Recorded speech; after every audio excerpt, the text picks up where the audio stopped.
الحمدللہ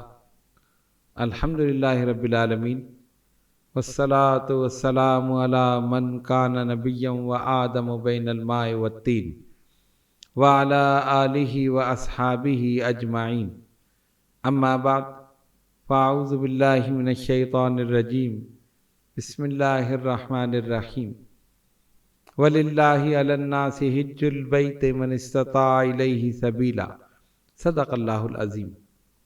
اللہم صلی علی سیدنا مولانا محمد وعلی آل سیدنا مولانا محمد صلاة دائمة بدوام الملک الحی القیوم۔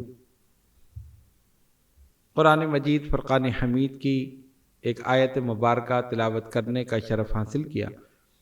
اللہ رب العالمین جل جلالہ و عم نوالہ اس آیت بینات میں ارشاد فرما رہا ہے وَلِلَّهِ عَلَى النَّاسِ حِجُّ الْبَيْتِ مَنِ اسْتَطَاعَ إِلَيْهِ سَبِيلًا، اللہ کے لیے بیت اللہ کا حج کرنا فرض ہے اس پر جو اس کے کرنے کی طاقت و استطاعت رکھتا ہو۔ اب دیکھیے، عبادات کی تین قسمیں ہیں، بدنی، مالی اور ایک وہ جو ان دونوں کا مجموعہ ہو۔ بدنی عبادت جیسے نماز، روزہ، مالی عبادت زکوٰۃ، صدقات، خیرات، اور وہ عبادت جو ان دونوں کا مجموعہ ہے وہ حج ہے، اس لیے کہ اس میں مال اور جان یعنی بدنی قوت یہ دونوں اس میں خرچ ہوتی ہیں۔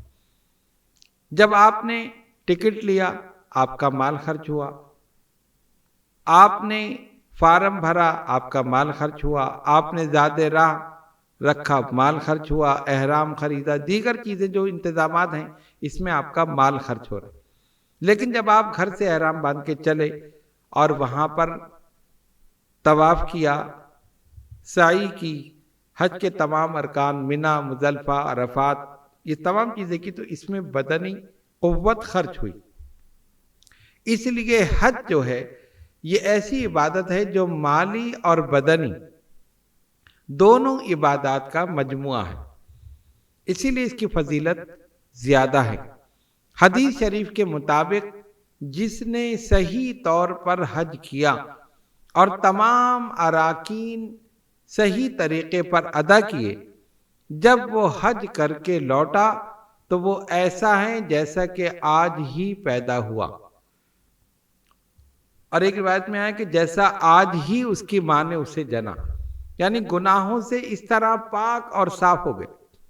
ظاہر ہے بچہ جب پیدا ہوتا ہے تو اس کے کوئی گناہ نہیں ہوتے، تو مثال یہ دی گئی کہ حج کر کے آنے والا، لیکن وہ جس نے بالکل صحیح طور پر حج کیا ہو تو وہ ایسا بن کے لوٹتا ہے جیسے آج ہی اس کی ماں نے اسے جنا ہے۔ اب آئیے ذرا سا غور کریں کہ حج ہے کیا۔ اللہ تبارک و تعالی نے نماز کا حکم دیا، لیکن نماز میں لباس کی قید نہیں لگائی، کسی رنگ، کسی کپڑے، کسی جگہ، کسی چیز کی قید نہیں لگائی، جبکہ گزشتہ امتوں میں عبادات کی جگہیں مقرر تھیں، اسی جگہ عبادت ہو سکتی ہے، اس کے علاوہ نہیں ہو سکتی۔ نبی پاک علیہ السلام نے فرمایا میرے لیے میرے خدا نے روئے زمین کو مسجد بنا دیا، محبوب جہاں چاہو پڑھو۔ سرکار کے صدقے میں ہمیں کتنی آسانی ملی، اگر جگہ مقرر کر دی جاتی تو آپ غور کریں کہ کتنی پریشانی ہوتی کہ اگر ہم گھر سے باہر ہیں تو نماز ادا نہیں کر سکتے، گھر میں ہی ادا کی جائے، یا کوئی بھی جگہ کسی بھی مقام کو مقرر کر دیا جاتا اور آپ اس مقام سے دور ہیں تو نماز نہیں پڑھ سکتے۔ پوری روئے زمین کو مسجد بنا، جہاں چاہو پڑھو۔ آپ مسجد میں نماز پڑھ سکتے ہیں، آپ گھر میں پڑھ سکتے ہیں، آپ کسی پارک میں پڑھ سکتے ہیں، گھاس پہ پڑھ سکتے ہیں، کچی زمین پر پڑھ سکتے ہیں، سڑک پہ پڑھ سکتے ہیں، جہاں چاہیں نماز پڑھیں، اللہ تبارک و تعالیٰ قبول فرمائے۔ اچھا، جگہ کی قید نہیں، دوسرے لباس کی قید نہیں۔ اگر اللہ تبارک و تعالیٰ جگہ کی قید نہ لگاتا لیکن لباس کی قید لگا دیتا، اس رنگ کا لباس، مثال کے طور پر سفید لباس پہننا ہے، اس کے علاوہ نہیں پہننا، یا کوئی بھی کلر بتا دیا جاتا کہ یہ رنگ استعمال کرنا ہے۔ کتنی پریشانی کی بات ہے۔ جو امیر لوگ ہیں وہ تو کر سکتے تھے، لیکن جو غریب ہیں، جن کے پاس کھانے کے لیے نہیں ہے، جن کے پاس تن ڈھانپنے کے لیے کپڑا نہیں ہے، وہ کیسے عبادت کرتے، وہ کیسے نماز پڑھتے؟ اسی لیے خالق کائنات نے نماز کے لیے نہ جگہ کی قید رکھی، نہ لباس کی قید رکھی۔ جہاں چاہو نماز پڑھو، جیسا چاہو لباس پہنو، جس رنگ کا چاہو پہنو، لیکن ایک شرط ہے، صاف ستھرا ہو، پاکیزہ ہو، گندا نہ ہو، غلیظ نہ ہو۔ صاف ستھرا لباس آپ پہنے ہیں، ستر پوشی ہو، آپ کی نماز ہو جائے گی۔ تو اب پتہ یہ چلا کہ نماز میں جگہ کی قید نہیں اور نماز میں لباس کی قید نہیں۔ اچھا رکھی کیوں نہیں؟ اس لیے قید نہیں رکھی کہ نماز 5 مرتبہ ہے ایک دن میں، 5 مرتبہ۔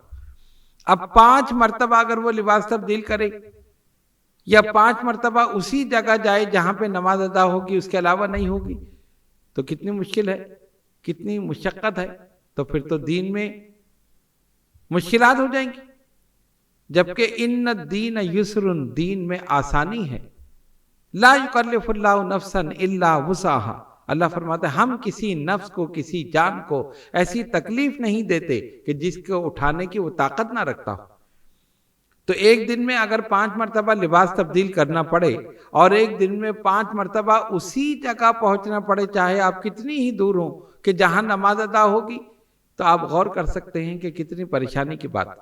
اسی لیے اللہ تبارک و تعالی نے 5 وقت نماز تو مقرر کر دی، اپنے بندوں پر فرض قرار دے دیا نماز کو، لیکن لباس اور جگہ کی قید نہیں رکھی۔ ہاں ایک چیز ہے، زبان کی قید لگا دی۔ نماز میں وہی زبان بولنی ہے جو میرے محبوب صلی اللہ علیہ وسلم کی زبان۔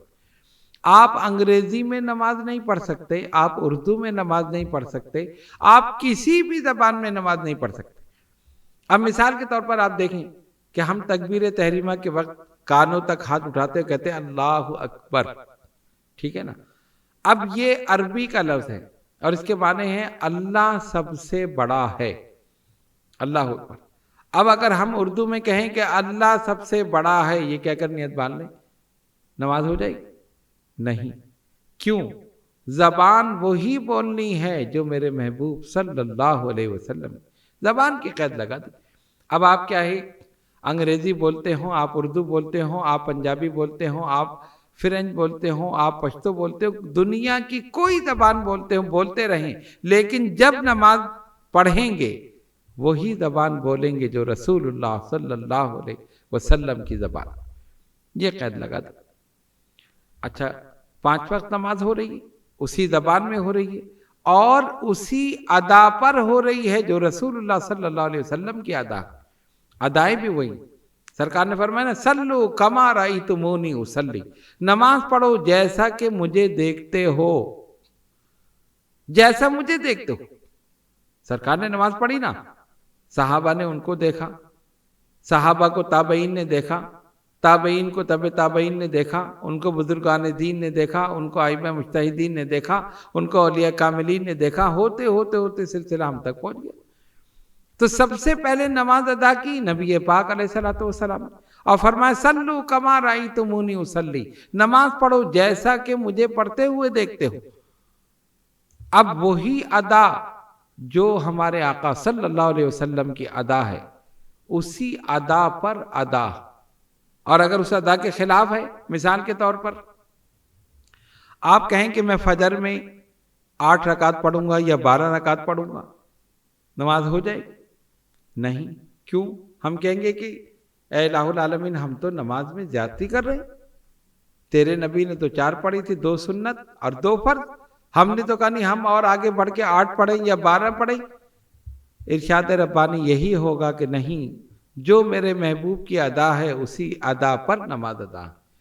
آپ کیا ہے کتنی ہی اس میں زیادتی کر لیں، لیکن جو رکعتیں نبی پاک علیہ الصلوۃ والسلام نے مقرر فرما دی، جس طرح نماز آقا دو جہاں صلی اللہ علیہ وسلم نے ادا فرمائی، بالکل اسی ادا پر آپ کو ادا کرنی ہے، تب نماز ادا ہے۔ اور اگر ادا کے خلاف ہیں تو پھر بارگاہ رب العزت میں مقبول ہی نہیں۔ کیوں؟ محبوب صلی اللہ علیہ وسلم کی ادا کے خلاف۔ اب اس کی مثال ایک آپ یہ دیکھیں کہ حج کرنے کے لیے لوگ جاتے ہیں، عرفات میں مغرب کا وقت ہو گیا، جہاں بھی مغرب کا وقت ہو تو حکم کیا ہے؟ نماز ادا کریں، لیکن عرفات میں نہیں۔ مغرب کا وقت ہو گیا، آپ وہاں سے مزدلفہ جائیں اور وہاں مغرب اور عشاء کی نماز ملا کر پڑھیں۔ ایک نماز کے وقت میں دوسری نماز پڑھی جائے تو قضا ہے، یعنی ظہر کے وقت اگر فجر پڑھیں گے تو قضا ہے، عصر کے وقت ظہر پڑھیں گے تو قضا ہے، مغرب کے وقت عصر پڑھیں گے تو قضا ہے، اور عشاء کے وقت مغرب پڑھیں گے تو قضا ہے۔ ظاہر ہے جب وہ اپنی اوقات سے، اپنے وقت سے الگ ہو جائے گی تو قضا ہو جائے گی، یعنی مغرب کے وقت میں غروب آفتاب کے بعد ہے نا۔ لیکن حکم کیا ہے؟ حج میں عرفات میں ہیں، احرام میں ہیں، تمام حجاج موجود ہیں، لاکھوں، نماز نہیں پڑھ سکتے۔ کیوں؟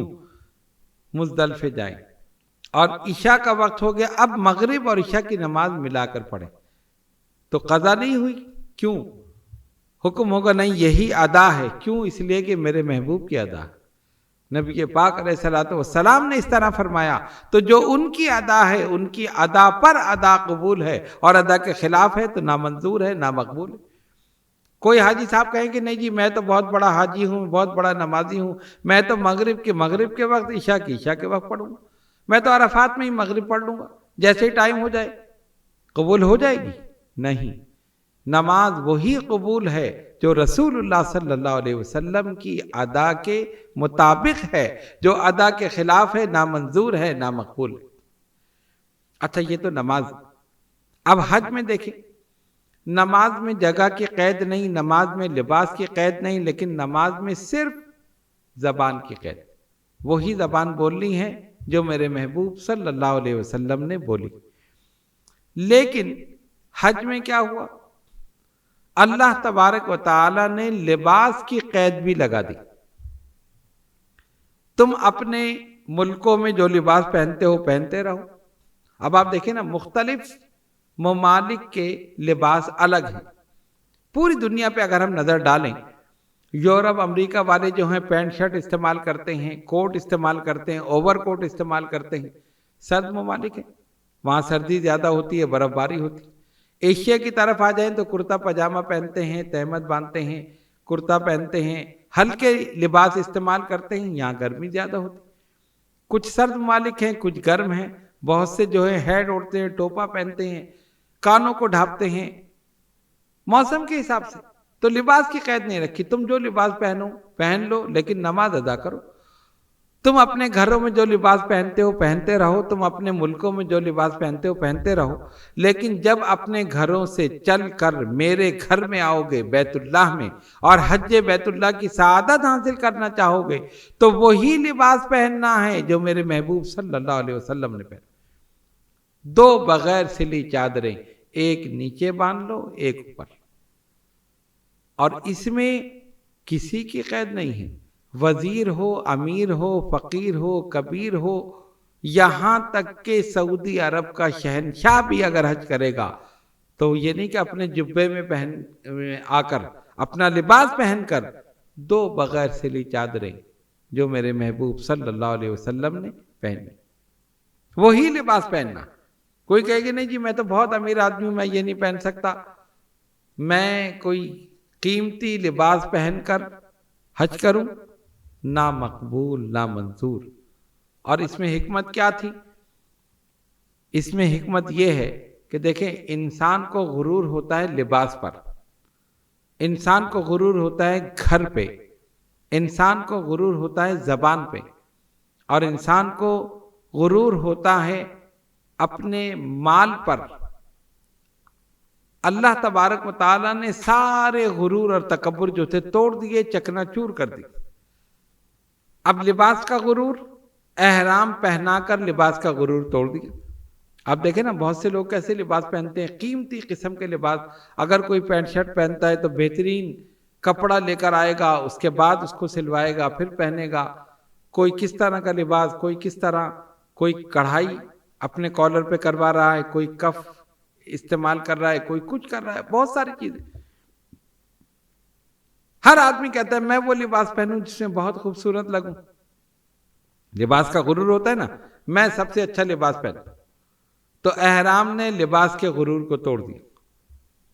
ایک چادر نیچے باندھ لو، ایک اوپر باندھ لو، ختم۔ لباس کا غرور ہی توڑ دیا، سب کا لباس ایک کر دیا۔ اب کیا ہے، زبان کا غرور بھی توڑ دیا۔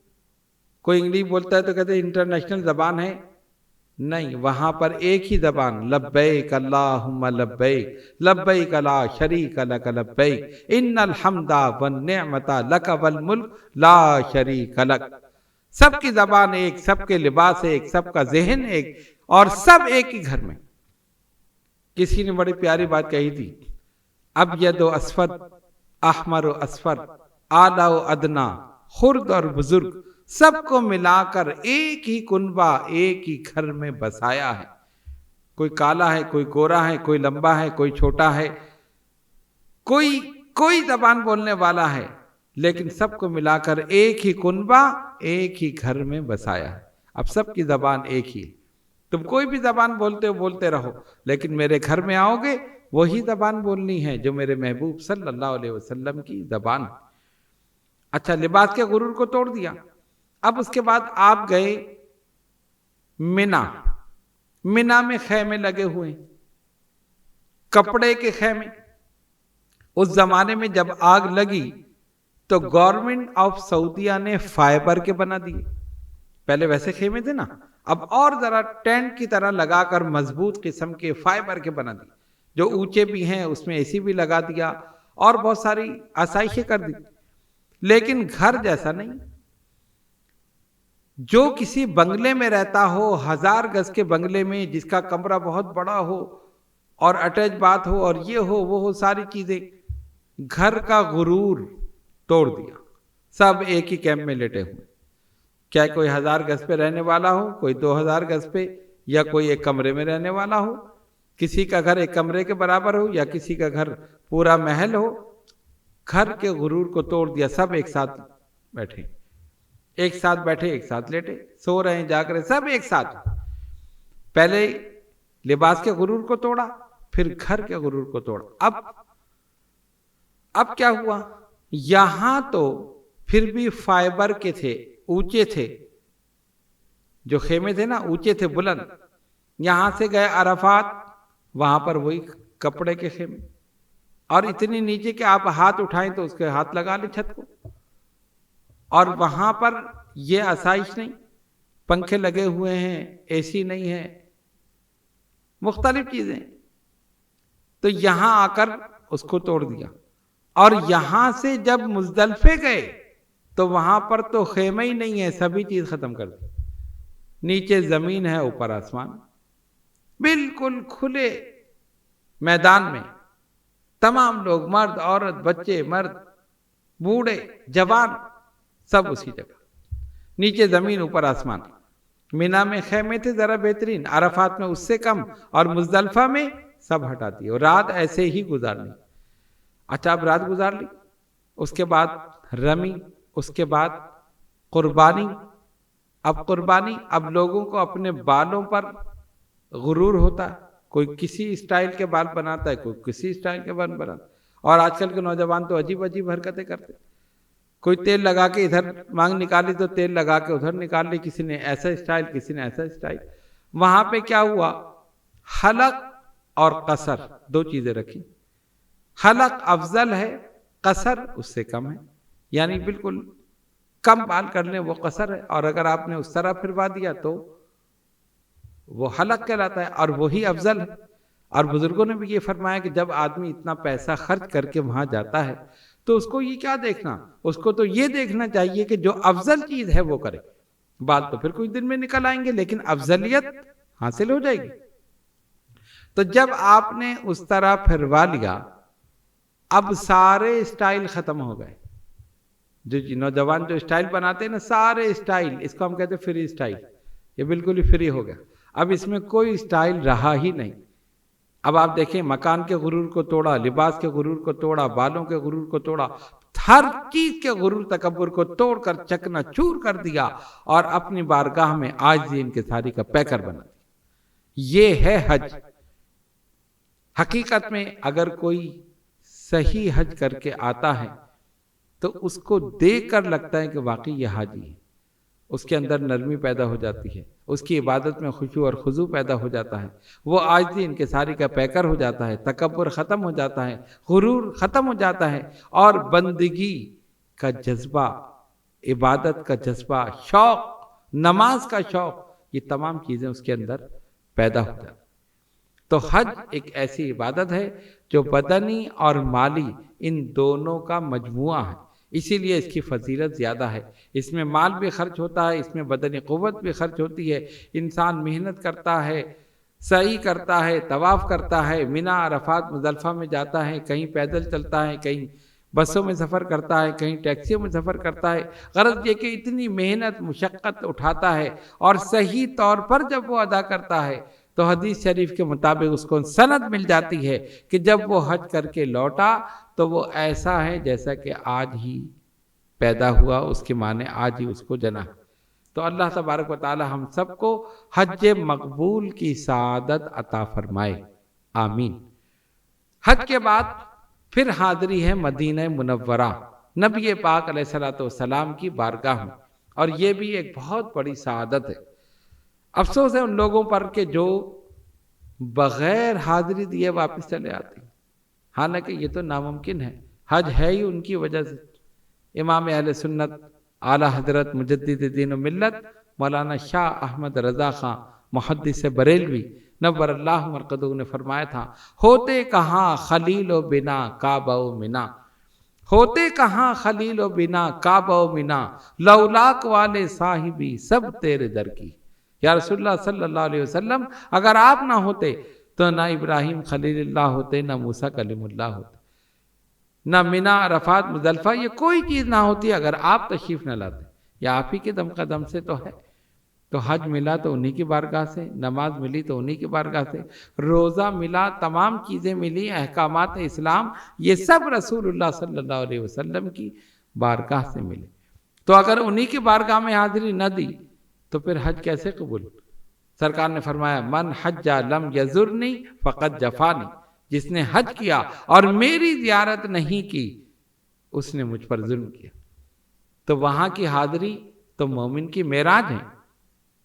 جب وہاں پر حاضر ہوں، با ادب مواج شریف میں حاضری پیش کریں، آنکھیں بند کر کے عاجزی انکساری کا پیکر بنے ہوئے، الصلاۃ والسلام علیک یا رسول اللہ صلی اللہ علیہ وسلم، یا پھر اس کے علاوہ کوئی بھی درود اور کوئی بھی ایسی نعت کہ جس پر آپ کو رقت طاری ہو جائے، با ادب طریقے سے آہستہ آہستہ بارگاہ رسالت میں پیش کریں، ادب ملحوظ رکھیں، مدینہ طیبہ کی زیارتیں کریں، مسجد قبلتین، مسجد قباء، مسجد جمعہ، مسجد فتح، مسجد علی، مسجد عمر، مسجد ابو بکر، اور اسی طرح دیگر مقامات، غار حرا، غار ثور، جبل احد، سید الشہداء سیدنا امیر حمزہ رضی اللہ تعالی عنہ کی بارگاہ میں، اور دیگر زیارتیں جو ہیں ان تمام مقامات پر جائیں، با ادب حاضری دیں، خصوصاً سرکار دو عالم علیہ الصلوۃ والسلام کی بارگاہ میں با ادب حاضری دیں، اور پھر ہر جگہ دعا کریں کہ اللہ تبارک و تعالی میرے حج کو قبول فرما لے۔ یقیناً اللہ رب العالمین اپنے محبوب پاک صلی اللہ علیہ وسلم اور دیگر صحابہ رضوان اللہ تعالی علیہم اجمعین کے صدقے میں حج کو قبول فرما لے۔ تو ہمیں چاہیے کہ ان تمام چیزوں کو اپنے پیش نظر رکھیں اور حج بیت اللہ کی سعادت حاصل کریں۔ اللہ تبارک و تعالی مجھے، آپ کو، سب کو اور سب سننے والوں کو حج بیت اللہ کی سعادت عطا فرمائے اور اس مقام کی با ادب حاضری نصیب فرمائے۔ وآخر دعوانا ان الحمد للہ رب العالمین.